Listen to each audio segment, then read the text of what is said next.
Essentially, I want a weekend in silence, in solitude, unbothered, preferably 3 different masseuses at once at various points in my body. My Kindle, housewives in the background, ocean breeze, a delicious dinner, in bed by 8 in a robe, a fat edible, room service once the munchies kick in. The most important part of the trip is you. Welcome to Dating Yapps, the podcast where we swap wild dating stories, share laughs, and serve up real talk experiences and advice. So let's get into it. Hello and welcome back to Dating Yapps. I'm your host, Alex Daly, and we're going to get right to it today. I have my fabulous and funny friend, Michelle Yampolsky-Gomez, here with me on the show today. She is the host of her own podcast called Taking It Personally.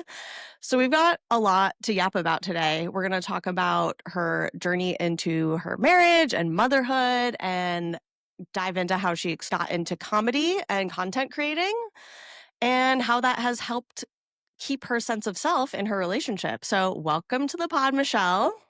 Thank you, Alex. I'm so happy to be here. This is so fun. We actually just recorded an episode of my show last week, so it's just like so fun to turn the tables a little bit.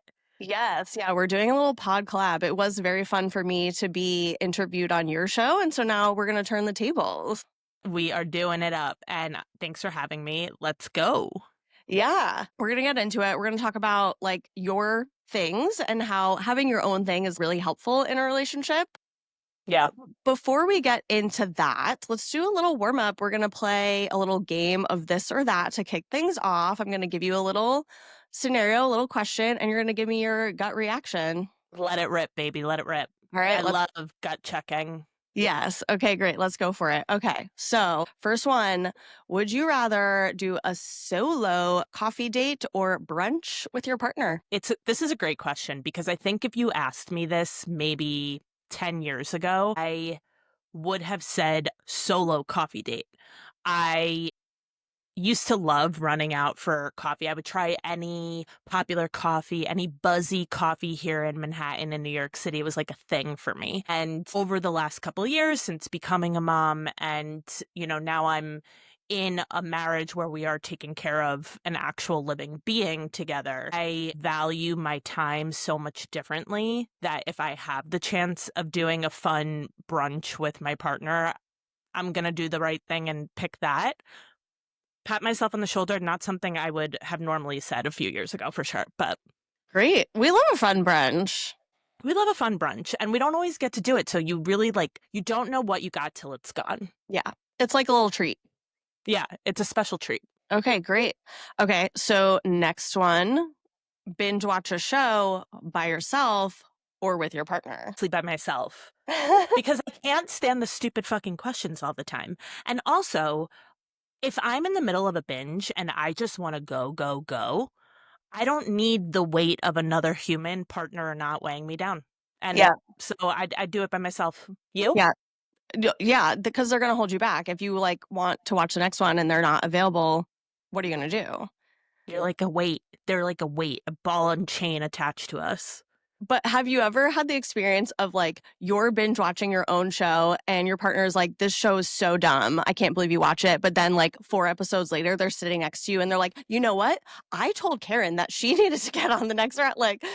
Girl, please, welcome to the Bravoverse, because every single show that I've invested in on Bravo, my husband has knocked me for it, made fun of me. Then I take that shit personally. And then the next thing you know, he's standing in the hallway, creeping one ear out and commenting on, what's going on Summer House and what Andy Cohen said on Watch What Happens Live. Yeah, that's me with Love Island. I'm obsessed with Love Island and I get everyone I know hooked on it because it is elite trash TV. And I guess I should try it.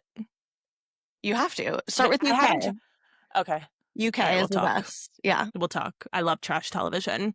Another thing too is sometimes for comfort, I'll rewatch really, really, really old Housewives, from the beginning of the series, because A, I don't think they make them like that anymore. And B, it's soothing. It's like a calming experience. It didn't used to be so serious. My husband will be sitting here with a video game controller in his hand, okay? Playing whatever the fuck he's playing. Turn and look at me and say, "You're not watching the old OC, are you?" We don't judge. We don't judge. Yeah, we listen, but we don't judge. The old housewives, I will agree, are iconic. Like the original OC, New York, New Jersey. That was the last time, honestly, that I watched it. I cut myself off from Bravo like 15 years ago. So I love those seasons. It is superior to what's on air now because everyone lacked so much awareness of what was happening and what this would become. So that lack of awareness, but also the times were different. Social media was newer. It's prime television. Totally. I agree. Okay, next question. Here we go. You're going on a weekend trip. What is more fun, going away with your friends or taking a romantic getaway? Oh, this is such a good question. And I've been toying around with it a lot. I don't know if I could pick, only because the most important part of both of those trips would be the solo time that I get. I essentially I want a weekend in silence, in solitude, unbothered, preferably 3 different masseuses at once at various points on my body. My Kindle, housewives in the background, ocean breeze, a delicious dinner, in bed by 8 in a robe, a fat edible, room service once the munchies kick in. So I could do that with or without my partner or with my friends. It could happen with either. The most important part of the trip is you. Exactly. Yeah. And my sanity staying in check. I hear you. I hear you. Okay, so that it goes right into our next question. Let's say you get an hour free by yourself. What are you doing? Are you working on your passion projects or are you having couch/phone time? Great question, because brain rot is so important. Rot time on my bed, rot time on my couch, so valuable. You really need that time to kind of recuperate and regenerate and tune out. When I'm feeling like the best version of myself, I'm taking that hour and I am trying to accomplish one thing that makes my tomorrow better, whether that's working on my passion project, whether that is meal prepping or getting something ready for the week for my family that I'm not going to have to deal with tomorrow. Or if it comes down to it and I have 1 hour and I know I'm about to have a crazy fucking week, I am going to sit there and do absolutely nothing and not beat myself up over it. Because sometimes you really just need that time to not have to answer to anyone or anything. Yeah, that's so true and so important to like just let yourself rest sometimes. Just let yourself be, Yeah. because that's when all the creative shit comes anyway. So it's like one big cycle. That's true. That's true. The best is like when you're with someone like partner, friend, sibling, whatever, and you like both just mutually agree, like, you want to do phone time now? We're going to do quiet phone time. And everyone's like, Quiet time. yeah. Yeah. Well, that's why I was saying for our warm up question, would I rather travel with my husband or go on a girls' trip? As long as we can rot together, we're all good, baby. Let's do it. We got to have the rot time so that we can have the energy The sexy for our time. projects. Yeah. Yeah. All right. So let's get into your life. I know where you are now. You're happily married. You have a beautiful child. It's wonderful. But let's rewind to the before Yeah. times. Would love to know a little bit about what your dating life was like before marriage. It's a really good question. And it's honestly one that I haven't thought about in a long time. My husband and I have been together for about 15 years. We just celebrated our 5th wedding anniversary. We got married right on the eve of 2020, literally New Year's Eve, December 2019. And then moments later, it felt like the world shut down. So that's been an interesting journey in itself. But before my husband, I was a bit of a wild child through high school and college, when I was discovering who I was, discovering my sexuality, discovering independence in meeting people. I was out and about. I love to meet people. I love to party. Whatever happened, happened as long as it was, a safe setting. And I actually was dating someone else when I met my husband. Oh. Yeah, but again, it was a college relationship, and looking back, my ex-boyfriend was wonderful, and I really can't complain about him because he's great. But when I met my now husband, there were sparks that flew that were kind of undeniable. However, we were both so highly immature and fully enmeshed in a partying college lifestyle where you're out and about all the time that as much as I'm thankful to have met my husband, as grateful as we are to be together and we have a beautiful life together, I can by no means say that those first couple of years were healthy or wonderful and all around perfect because we both were just really immature. Yeah, you're in your 20s, right? Yeah. Yeah, we were in our 20s. I had just turned 21. I was turning 21. He had just turned 21. We're both involved in Greek life at our school. We are making our grades happen, and we're both involved in different organizations. And I was probably a little bit too boy crazy at the time and just probably let more shit slide than I should have. And likely vice versa. I mean, whatever it is, every story has three sides, right? His, hers, and what actually happened. And so for me, before my husband, wild, reckless, independent, partied hard, loved to meet people, had a great time. I love to hear that. So, all right. So you said you were into partying. You Yeah, loved boys. Would you say that was your hoe era? definitely. College was 100% my hoe era. And similar to why I love rewatching old Housewives from Bravo, cameras, social media, not so much around Yeah. unless you really wanted them to be. So it was very laissez-faire. Like I said, always kept it safe, never was doing anything that looking back I would consider truly dangerous.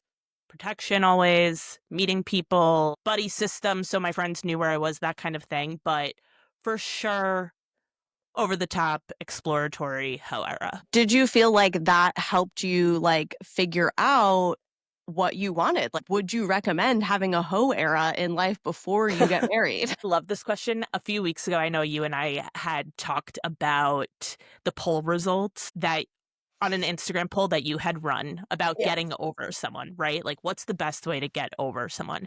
Do you take a break or do you get under someone else? And I believe I may have been the only one who voted for getting under someone else. And me, we were the only And one.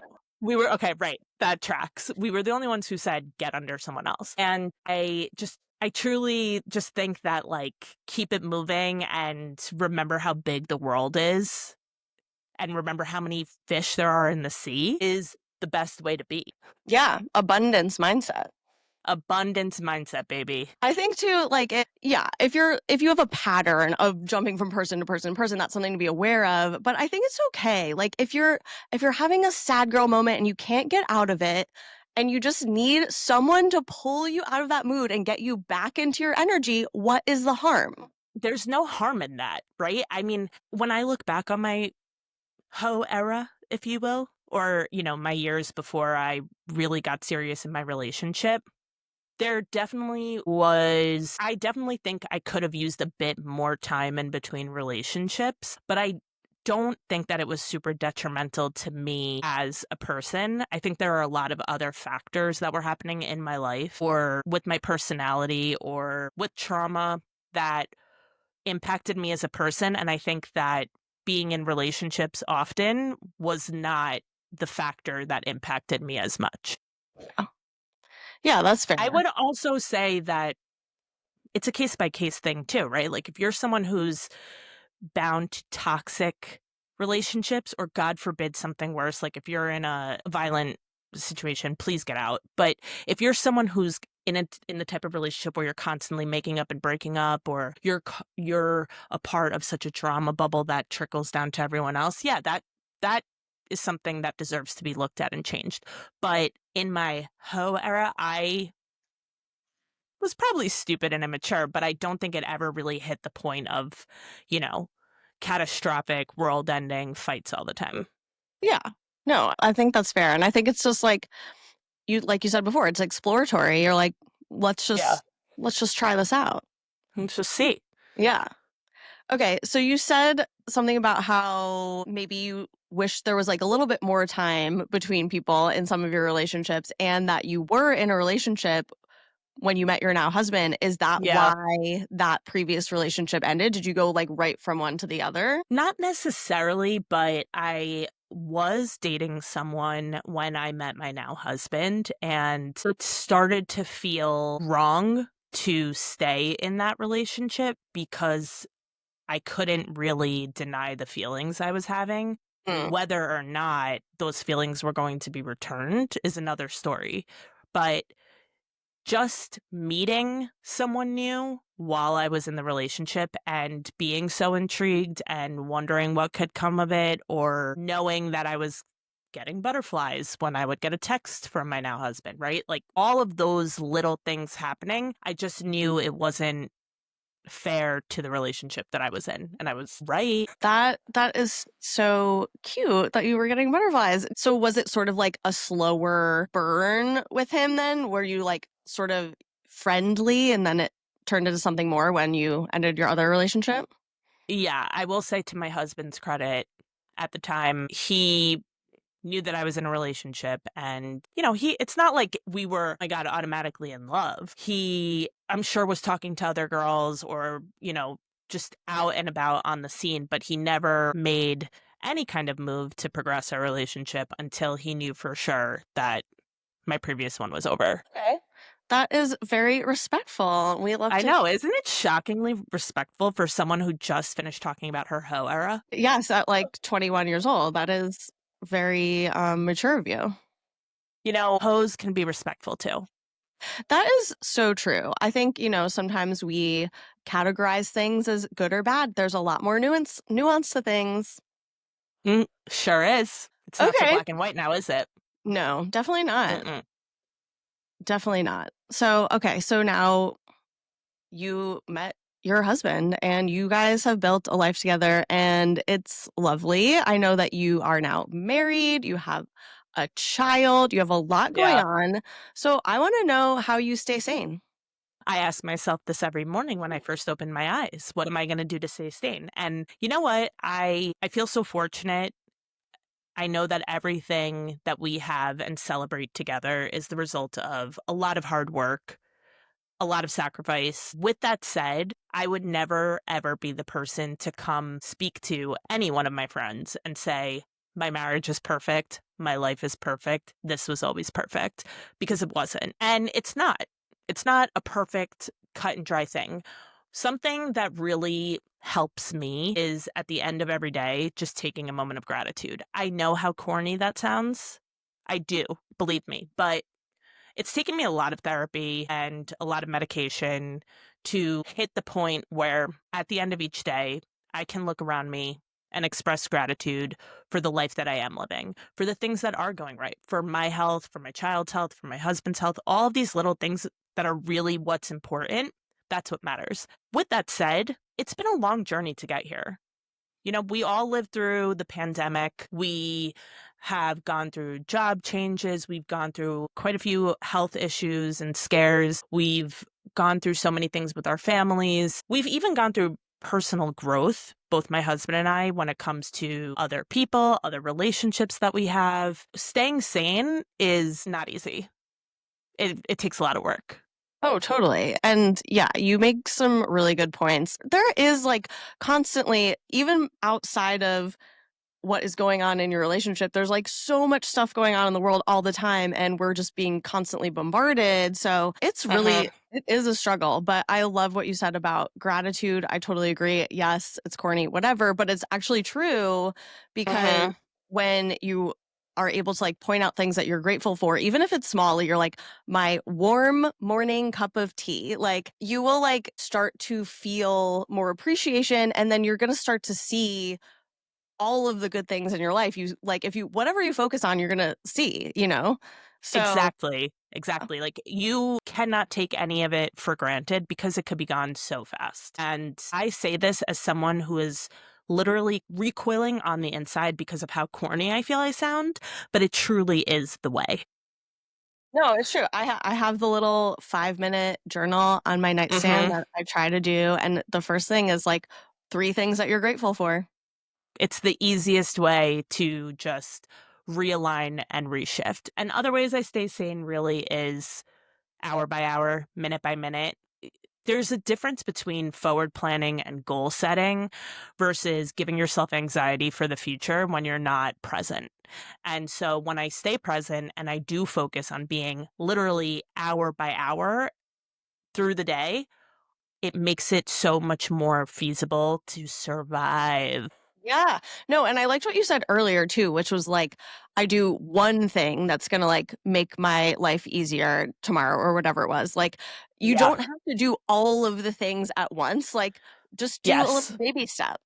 Yes. And that was in my pre therapy, pre mental wellness, pre having my hobby of stand up and a podcast, I would spiral out getting so overwhelmed with my to do list because it would be the most simple task, right? Order more toilet paper on Amazon. And then I would be like, oh, but no one scrubbed the toilet. And oh my God, I need cleaner for the toilet. But wait, I haven't even looked up what the healthiest toilet cleaner is. Like, is it going to make us all sick if I get the most chemically version? And that would just derail my entire day. And now it still can happen. I'm not perfect, but I can say to myself, if you order the toilet paper today, then you'll still have a toilet tomorrow to clean. That is so true. But yeah, I so agree with you. And especially as a mom, I'm sure there's just so much that gets piled on, and the to do list is literally never ending. And so it feels like you're constantly having to take care of everything and everyone else's needs. Yeah. So I'm wondering if there was ever a time that you felt like you lost your sense of self in your like life, in your relationship. And if so, how did you get it back? Oh my God, this is such a good question. It's something that I think about a lot. I talk about a lot on my podcast. It really was a catalyst to my stand up. I take on a lot of the mental load being a parent, and I have accepted that this is something that comes with parenthood. Part of me being able to parent is that acceptance, right? Like, no matter how much you divide up your to do list with your husband, when you are a parent, your mental load has grown by a lot.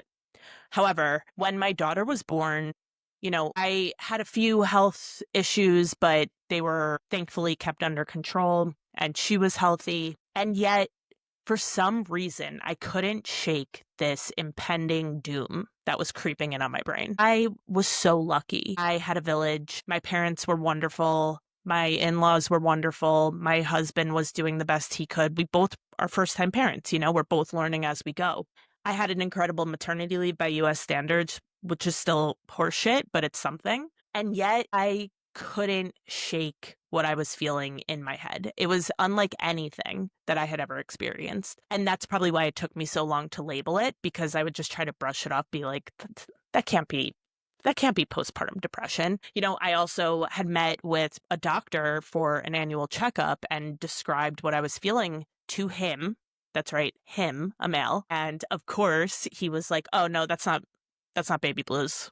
And just was so dismissive about it that it shamed me kind of back into my corner of like, okay, well, if it's not baby blues, then it's something wrong with me. The first realization that I had where I realized it was impacting me on a level outside of my own control truly was when I returned to work. I had a couple of weeks to prepare for a meeting and I went live on the camera. This was when we were all fully remote and I could not speak. I had stage fright. I Whoa. have never experienced stage fright in my life. Yeah, I just went blank. I could see myself turning red. I couldn't remember anything that I had prepared. I had slides that I froze. I couldn't even open them up. I was mortified.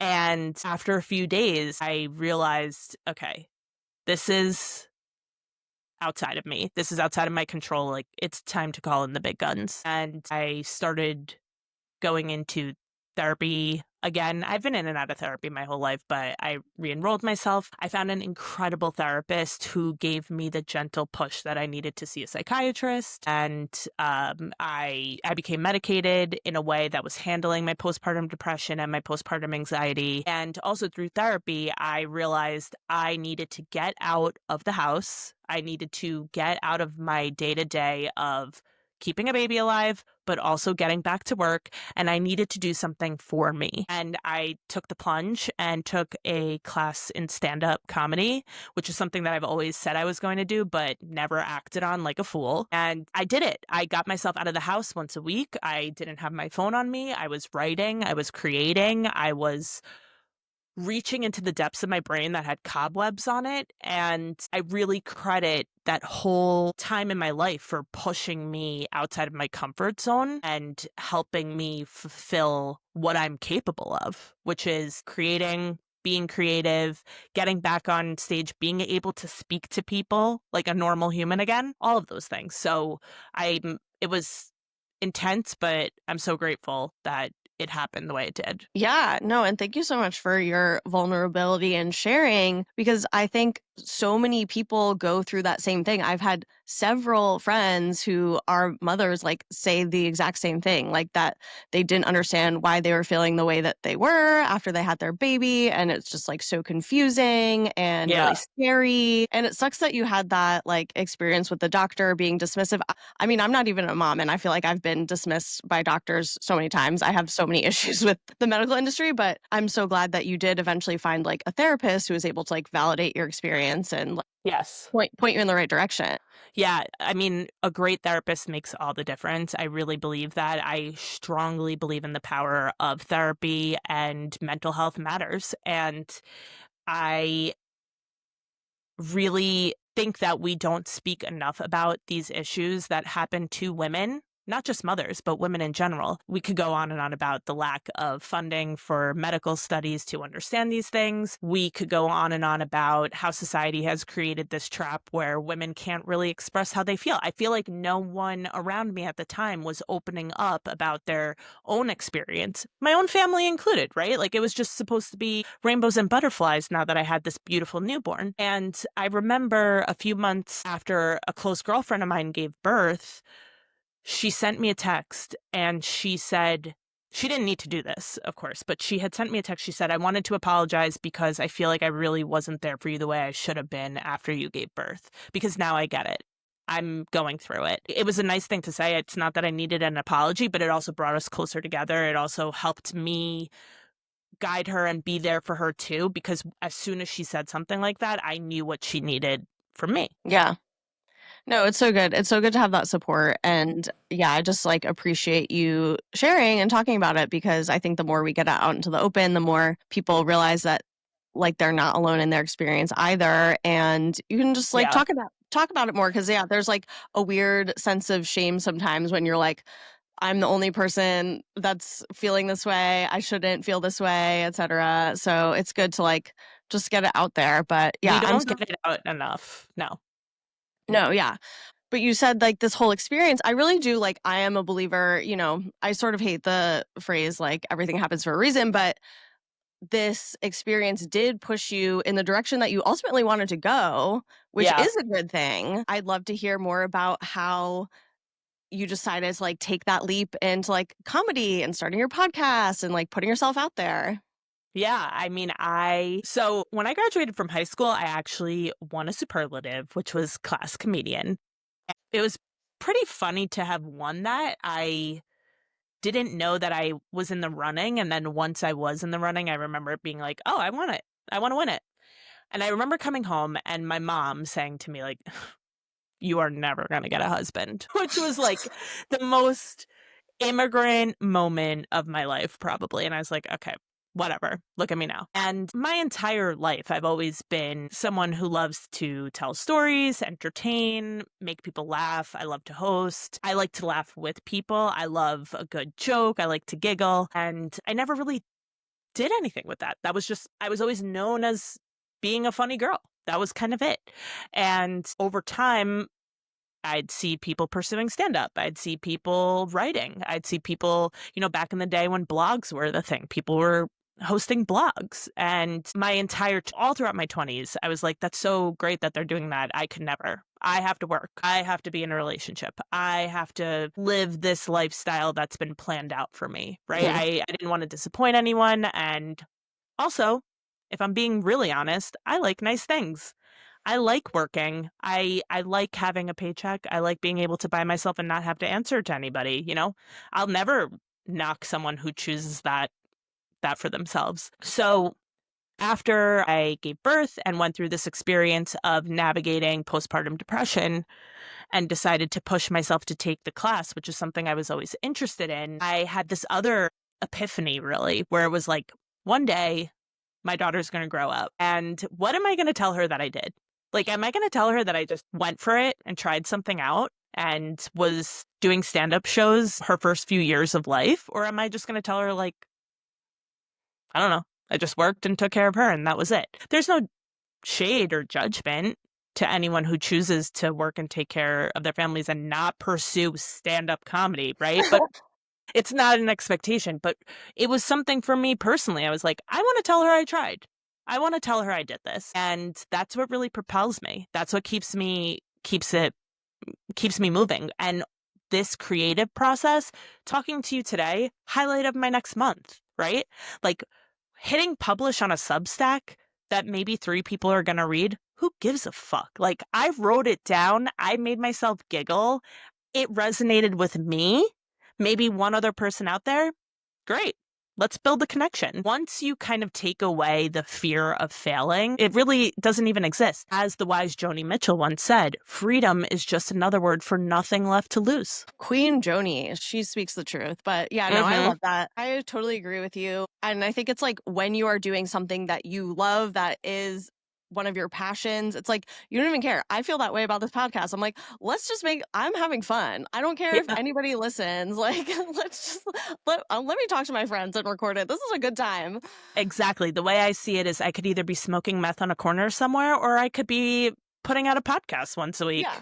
But you're right, like, even if it does connect with, like, one person, great. Like, that one person got what they needed, and you were able to, like, create that connection and keep it going, and I think that is worthwhile.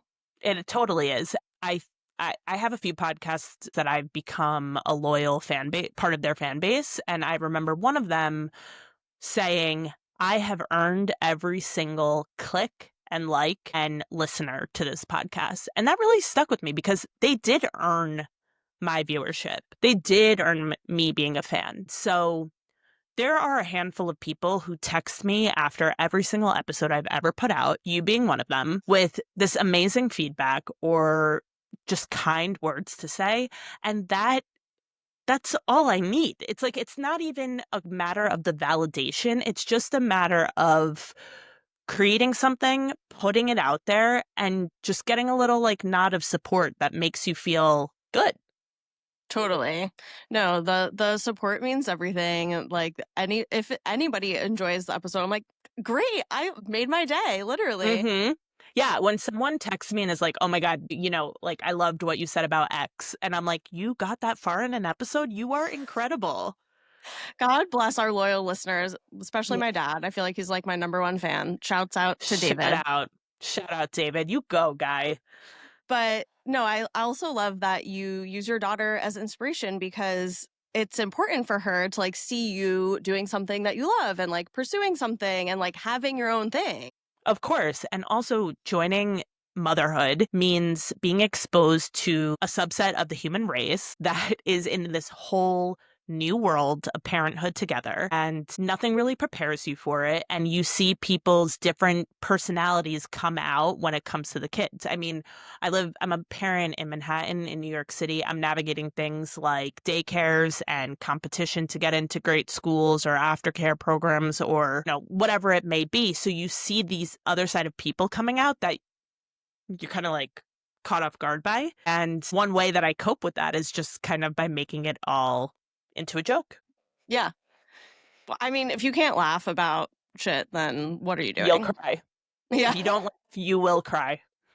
That is so true. So, do you think like being able to use humor, pursue your passions, has that made you like a better wife, a better mother, better person? Yeah, definitely. I mean, for someone who can openly admit to not having a perfect marriage, we've had our set of internal struggles where we have not seen eye to eye on things. We have different approaches to things. I have learned so much from my husband, right? I've grown up and I am a recovering people pleaser. There's different reasons for that that we could go into another time of why I am such a people pleaser and why I have been, but it's gotten me into really unhealthy and toxic friendships before. And something that my husband has taught me, for example, is the power of putting myself first, the Mm. power of doing what you want to do, the power of solitude. Like, if you can't enjoy your own company by yourself, then you're not going to get anything out of relationships with other people and spending time with them, right? So, something that my husband has always been really good at that I've learned from him is maintaining a hobby. He's so, so good at either investing time into something he cares about or learning a new skill set. Listen, the man the man goes fishing. We all love to knock the man for fishing, okay? It's fishing. It's not sexy, but he learned this hobby during the pandemic. It was something that he could do with other people that was outside. It got him outdoors. He learned how to tie fancy knots and where to catch what fish and about natural ecosystems that exist and where. And I admire that. You know, I rip on him all the time for going fishing, but internally I'm like, what's up? It brings him joy. It gets him away from a screen, reconnects him with nature, right? So that's something I really took from him when all is said and done. Put yourself first. Do something that makes you happy. Do something that helps get in touch with yourself, and you will be able to put 100% into everything else that you're doing. So it makes me function as a better person when I get to let out some steam, let this energy out, let everyone else come in on the joke a little bit. Yeah. Yeah, you got to pour into your own cup. And I think that is a great lesson that we can learn from men because I think men are really good at putting Being themselves first. selfish. It's funny That's because, like, true. men are so selfish, but they're so good at being selfish. And why am I not good at being selfish? So we need to take a little bit of a lesson from them there. I think you're right. Yes. I Yeah. think there's something to be learned. I can't believe I just said that out loud. Okay, well that is a great segue into my next question for you. It's the title of your podcast. I would love to know, what are you taking personally lately? Girl, what am I taking personally lately? Where can we even start? I mean, let's talk about something that's been top of mind for me is Chappell Roan appearing on the Call Her Daddy podcast. This is not by any means a knock on Call Her Daddy. But she has this clip going viral right now about the fact that all of the people that she sees in her life right now being parents are miserable. And it just really isn't sitting well with me. It's like, excuse me, excuse me. Okay. Here I am blasting Hot to Go last summer. Literally, my daughter's first words are fucking HOTTOGO. And that's what I get in return?